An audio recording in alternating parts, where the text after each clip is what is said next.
Hi. My opinion on who my favorite Marvel character is has changed. Um, for a long time, it was Spider Man, and as time went on, I felt like I was becoming more of an X Men fan than a Spider Man fan. Um, and I think that my favorite Marvel character is Professor X now. I think that Professor X is a very interesting, compelling character, and a lot of the most emotionally moving and memorable Marvel stories and character arcs and character development, I think, have come from him.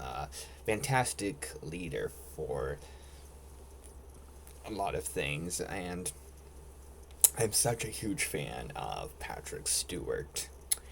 And I think that I'm a bigger fan of DC than Marvel. And so I figured that I would have a lot more DC characters in my top 100 favorite characters ranking than Marvel characters. But I felt like I should have a Marvel character on there, and I decided to have two Marvel characters in my top 100 favorite characters ranking. And I felt like because of a lot of the nostalgia I have for Spider Man, I felt like Spider Man should be there, a big part of my history. Um, and I've really gotten into the X Men franchise, and I could have easily had and included multiple X Men characters. And if it was a top 200 characters list, I think that at least a couple more X Men characters would be in the ranking. But I think that Professor X is currently my favorite Marvel character, so I felt like he should be on there. And I think they got into the 40s, and honestly, I think that's a really good placement for him.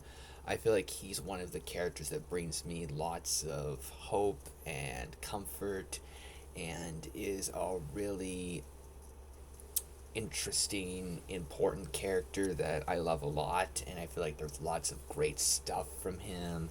I feel like he has lots of really good lessons. There's lots of really compassionate stuff from Professor X. So, Professor X being my top 50, I feel like that makes a lot of sense for him. Fantastic character that means a lot to me. So, I feel glad that I decided to put Professor X in my top 50. I feel like he definitely deserved to be in my top 100. And thinking about it, I think having him in the top 50 is something that he earned, and I feel glad to see him there.